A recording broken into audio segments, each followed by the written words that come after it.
dear students of BSc 5th semester. So welcome to physics classes by Sarabdeep Kaur Setu. So today we will discuss the topic that is X-ray diffraction methods.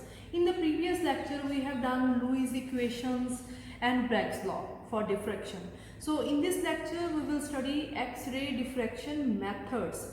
So there are three methods for X-ray diffraction. These three methods are first is Lewis method, first is this, second is crystal rotating method,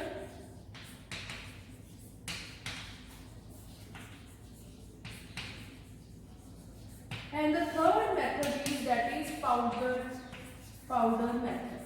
Yes. So we will discuss one by one. In this lecture we will study first method, that is Lewis method. So these all methods are based upon Bragg's law of diffraction. We know that is 2d sine theta that is equal to L lambda. So when we use these three methods, this law must obey. Clear? 2d sine theta is equal to L lambda for first order reflection and equal to 1. So 2d sine theta is equal to lambda. And we know that the sine theta, the value of sine theta is equal to or less than 1, maximum value. So from this you can say lambda is less than or equal to 2d.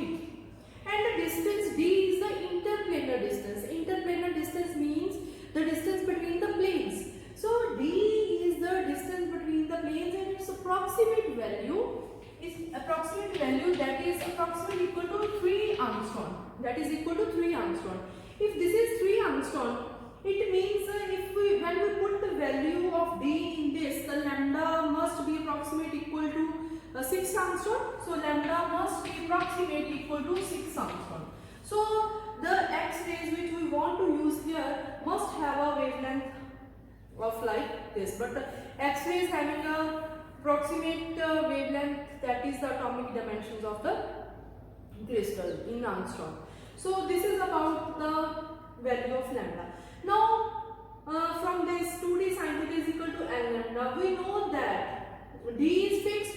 So we can change to 2d sine theta is equal to L lambda, that must be satisfied. So for this we can change theta and lambda, either theta changed or lambda changed. Clear? So for this we have three methods according to this. In first method we have two options. One is lambda and second is theta. So lambda vary, theta fixed, this is theta fixed, and vice versa, lambda fixed or theta vary. Okay? So in first method, that is Lewis method, that is given by von Lewis in 1912 for X-ray diffraction. In this method lambda varies but theta is fixed. So in this first method is that is Lewis method. In this method lambda vary but theta fixed. Lambda is the wavelength of X-rays. And in the crystal rotating method, the second method, crystal rotating method, lambda is fixed but theta varies. And in third powder method, also lambda fixed and theta varies. Okay? So first method is Lewis method. So in Lewis method, lambda vary, theta fixed. Lambda varies. Lambda varies means the wavelength of X-ray is continuous value. So when we incident X-ray on a crystal, then X-ray is having wavelength 0.2 angstrom to 2 angstrom. 0.2 angstrom to 2 angstrom. This is a continuous or polychromatic X-ray, we can say that. Yeah? Not of single wavelength but a continuous wavelength. This is first. Then first is the wavelength of X-rays. Second is this X-rays after passing through a collimator. Second requirement is collimator. These are the requirements. Collimator. Collimator is pinhole collimator. That is pinhole collimator. Pinhole collimator. You can say pinhole collimator. So this is a pinhole collimator. X-rays after passing through a collimator, it is a fine beam. It is a fine beam. And then it strikes on a crystal. This is a crystal, and in this the crystal is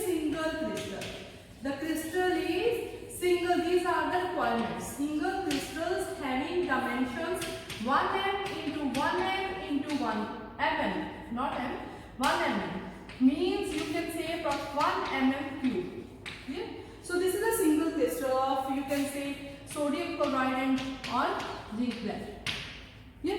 So this is a third assumption. Also there is a downward, there is a goniometer, but here theta is fixed, so that is not our requirement. And fourth is the photographic films. Photographic films. So these are the requirements. First is the wavelength of X-rays, that is a continuous value. Second is a collimator. Collimator is a pinhole collimator, fine beam produced after passing through it. Then is a crystal, is a single crystal having dimensions 1 mm cube. And third is a photographic film. And these are the requirements. Now, what's the working? How we get a diffraction pattern? Yeah? How we get a diffraction pattern? Why we need this method? Because at the end we have a diffraction pattern, and from that pattern we can find out the crystal structure, about the crystal orientation of the crystal and shape of the crystal. Yeah? So after at the end from the diffraction pattern. So how it works? First X-ray. This is an X-ray having wavelength 0.2 angstrom to 2 angstrom. This X-ray strikes after passing through a collimator, strikes on a single crystal of dimension 1 mm cube. When it strikes on a single crystal, this X-ray diffracted in different directions because the crystal have crystal planes. So when X-ray strikes the crystal, it diffracted in different direction by the planes of the crystal. So these are the diffracted X-rays. This diffracted X-rays in both direction, in forward direction and also in backward direction.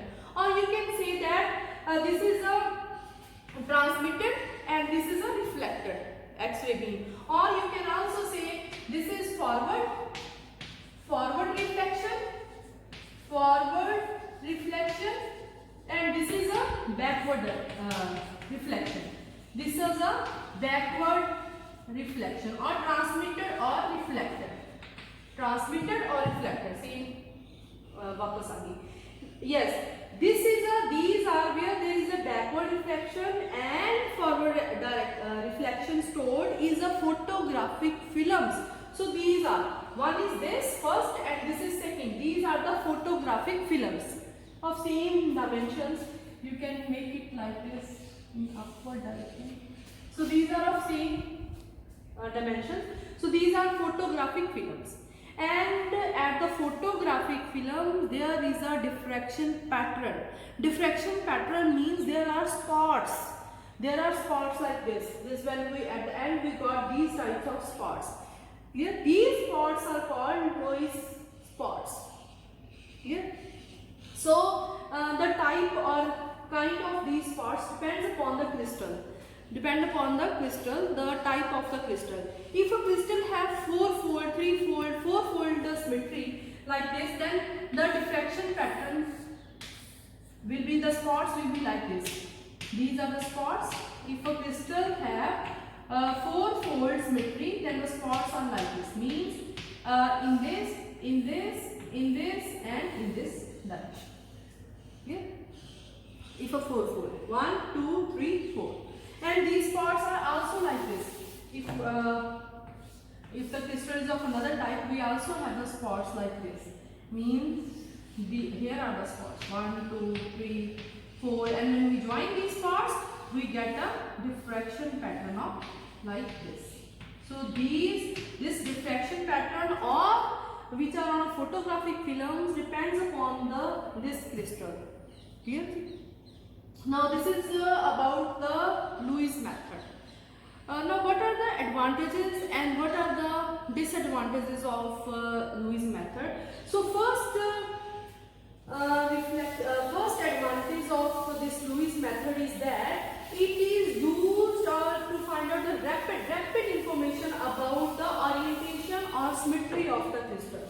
It is used to find rapid information about the symmetry means I say that if you fourfold then there are spots like that.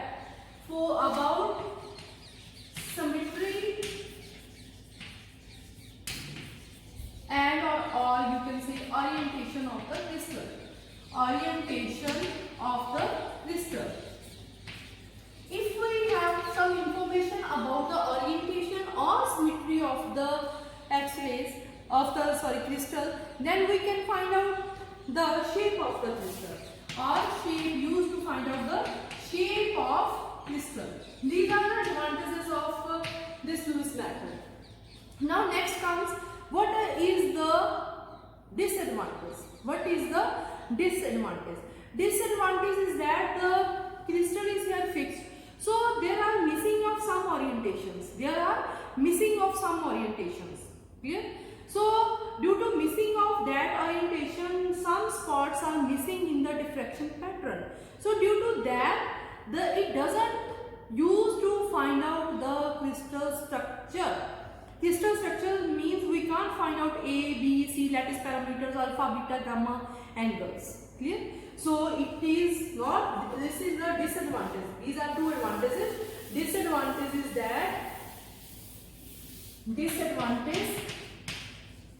that we can't find